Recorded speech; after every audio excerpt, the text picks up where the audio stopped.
this report. There we are. Makofi, ladies and gentlemen, as the report comes up.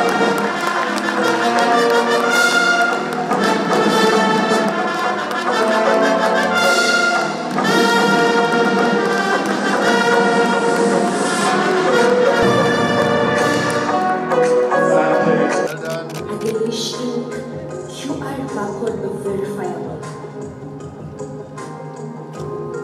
We have the makofi tena, ladies and gentlemen, na nitaomba sote sasa.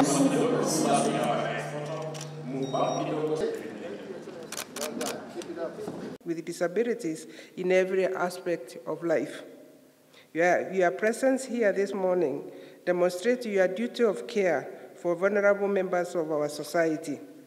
Your Excellency, guided by disability policy, this event is a culmination of partnership and collaboration between the government, MDAs, or in particular Ministry of Health, Ministry of Education, Ministry of Labor, and other agencies, non-state actors, and development partners, all committed to building an inclusive Kenya. We commit to continue working with you to strengthen disability inclusion in the nation and beyond. Therefore, on this day, we renew our commitment to make Kenya a more free, fairer, and equitable society for all our citizens, and more so for the estimated 918,270 Kenyans currently living with disabilities. As we observe this day, ladies and gentlemen, I reiterate my administration's commitment to disability inclusion.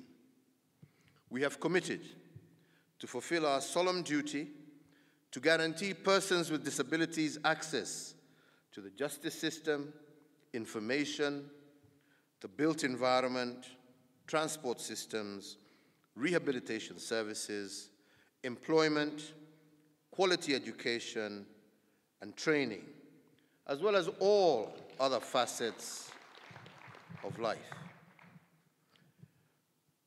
I take this opportunity to congratulate the Ministry of Education, who, after my intervention, acknowledged the fact that persons of disability needed to be given a fairer chance in terms of our national examinations, and this now has been implemented.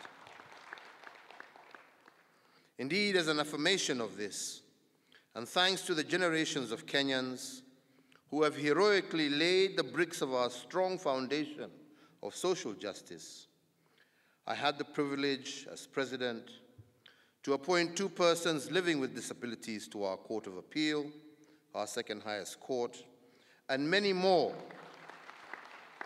across the length and breadth of our public service.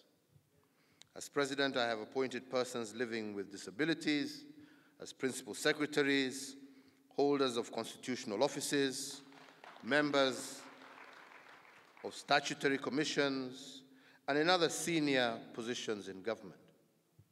Indeed, yesterday, at the pass-out parade of the National Youth Service, I was happily informed that one of their best drill instructors in Gilgil is a person living with albinism.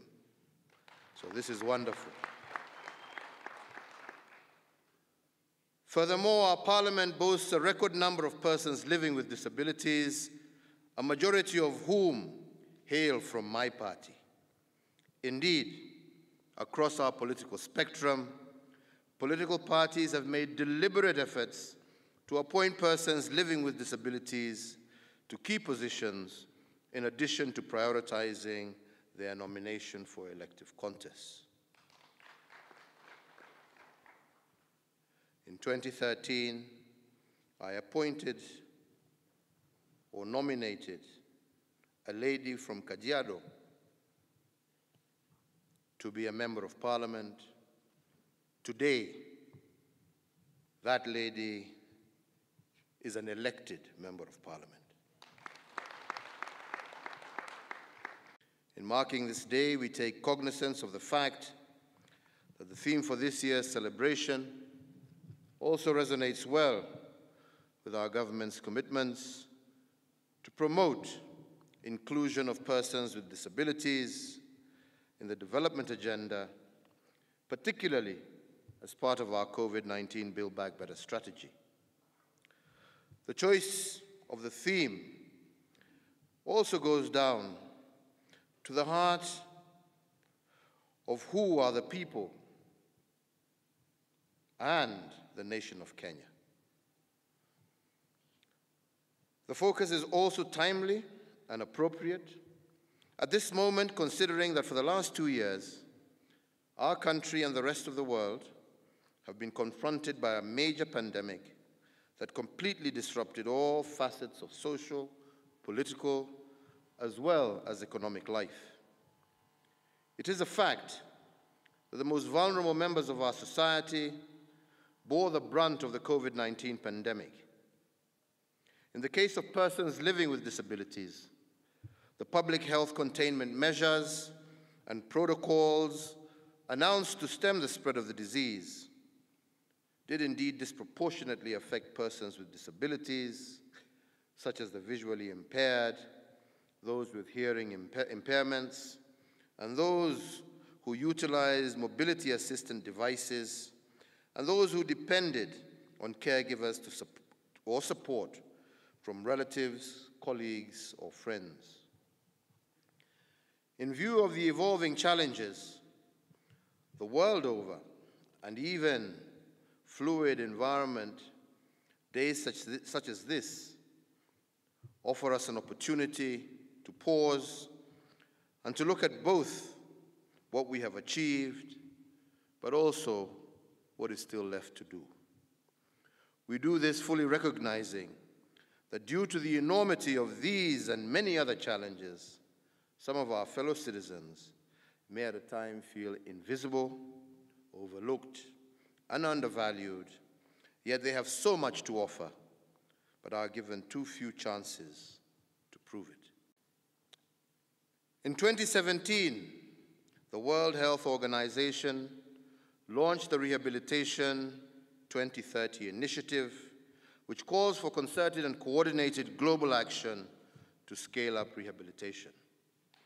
Some of the priority areas for action identified to strengthen health systems to provide rehabilitation include: 1, improving integration of rehabilitation into the health sector; 2, incorporating rehabilitation in universal health coverage; and 3, developing a strong multidisciplinary rehabilitation workforce and promoting rehabilitation concepts across all health, workforce, education.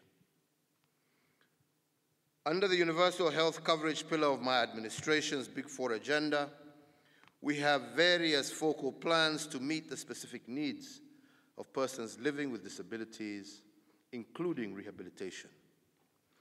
In order to support these initiatives, I today direct the Ministry of Health to fast-track representation of rehabilitation services at all levels of our healthcare delivery system, including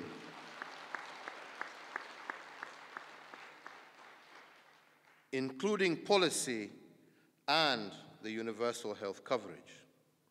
I also direct the Ministry of Health and the Ministry of Education to ensure a progressive increase of the human resource for rehabilitation at both national and county levels, and to offer support to institutions of higher learning to develop capacity for training of rehabilitation personnel.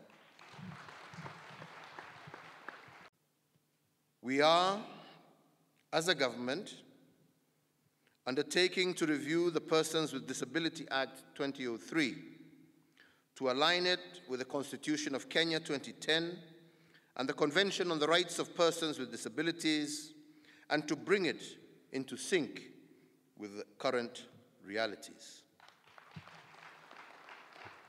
This process, which began in 2018, has taken far too long. And as such, the proposed bill is yet to be enacted. So today again, I direct agencies, including the Attorney General's Office, the Ministry of Public Service, Gender, Senior Citizens Affairs and Special Programs, to hasten the process so that Parliament can enact the new law in the life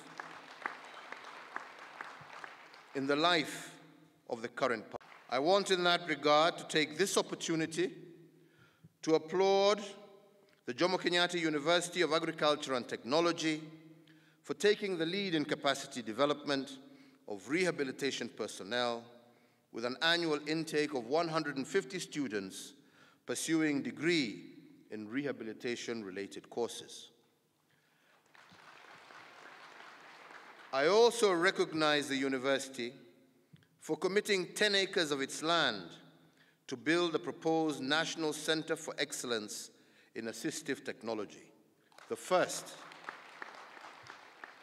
of its kind in Africa. Once established, the National Center for Excellence in Assistive Technology will provide much-needed training, research, and innovation, as well as manufacturing and distribution of assistive technology. Ladies and gentlemen, as we mark this day, I urge all Kenyans to renew their dedication to embracing diversity, ending discrimination, and removing all barriers that stand against persons living with disabilities, and upholding the rights, dignity, and equal opportunities of persons with disability.